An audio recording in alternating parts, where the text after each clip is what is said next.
حضرت حنظلہ رضی اللہ عنہ د نفاق ویرا حضرت حنظلہ رضی اللہ عنہ فرمائی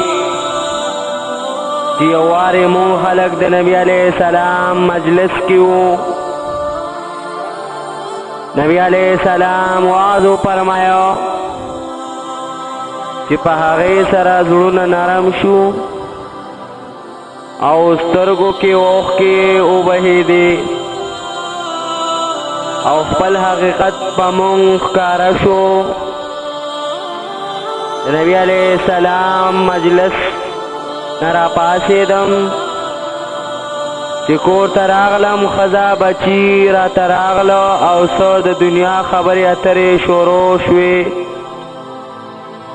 او بچو سره خندا خبرې ښځې سره ټوکې شروع شوې او هغه حالات لاړو کوم چې د نبي علیه السلام په مجلس کې و ناڅاپه مې خیال راغی چې زه لومبی په کوم حالات کې وم او اوس په کوم حالات کې شوم ما خپل زړه کې ووی چې ته خو منافق شوې چې په ظاهر کې د نبی علیہ السلام په مخ کې د حالو اوس چې کور ته راغلی نو دا حالات دي شو ما په دې افسوس او غم کولو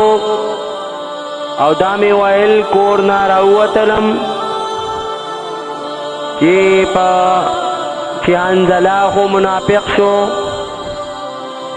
مخامخ حضرت ابوبکر صدیق رضی اللہ عنہ تشریف راوړو ما هغه ته عرض وکړو چې حنظله خو منافق شو هغه چې دا واورېدل وی فرمایل سبحان الله سوای هیڅکله نه ما حال بیان کړو چې مون خلق کله د نبی علیہ السلام په خدمت کیو او د نبی علیہ السلام دوزخ او د جنت ذکر فرمایي نو مون خلق داسې شو گویا هغه دواړو زمون مخ کې دي هغه دواړه زمون مخ کې دي او کله چې د نبی علیہ السلام د خوا نه راشو نو ښځې بچو او جایداد وغیره غمونو کې ونخلو هغه هر څه هیر کړو حضرت ابوبکر صدیق رضی اللہ عنہ فرمایل چې دا خبره خو ماته هم پیښیږي دې دپاره دواړو د نبی علیہ السلام خدمت کې حاضر شو او حنظله رضی اللہ عنہ عرض وکړو چې د الله رسوله زه خو منافق شوم د نبی علیہ السلام و فرمایل څه خبره وشوه حنظله رضی اللہ عنہ عرض وکړو چې کله مونږ خلق ستاسو په خدمت کې حاضر شو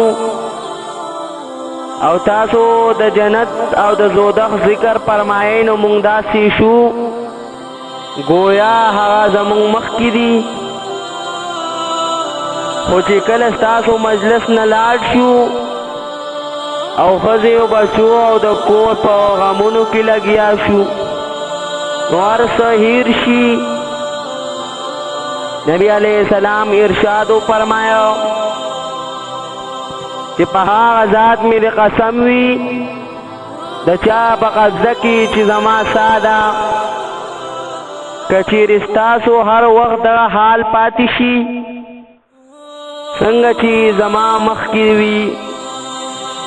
نو پرښتو به تاسو سره په بسترو او لارو کې لاسونه میلاولو خو حنظله خبره دا ده کله کله یعنی انسان سره انسان ضرورتونه هم لګېدلي دي چې د هغې د پوره کولو هم ضروري دي لکه خوړل څکل ښځه بچي او دوی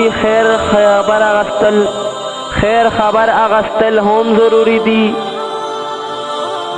په دې وجه داسې قسمه حالات کله کله حاصلیږي هر وخت هر وخت دا نازلیږي او نه دا امید ساتل پکار دي. دا د پرښتو شان دی چې د هغوی څه بل کار فکر نشتا، نه ښځه نه بچي نه د ګزران فکر نه دنیاوي قصې، او انسان سره چونکې بشري ضروریات لګېدلي دي نو دی هر وخت په یو حالات نشي پاتې کېدی. خو دا غور او فکر خبره ده چې اصحاب کرامو رضی الله عنه د خپل دین څومره فکر و چې لږ شان خبرې سره چې د نبی علیه السلام مخکې کوم حالات زمونږ و هغه وروستو نه پاتې کېږي. په دې د خپل منافق کېدو ورسره فکر شو. عشق دی او په زرګونو بدګمانۍ دي. چا سره چې عشق شي د هغه په باره کې په زرګونو قسمه بدګمانۍ او فکر پیدا شي.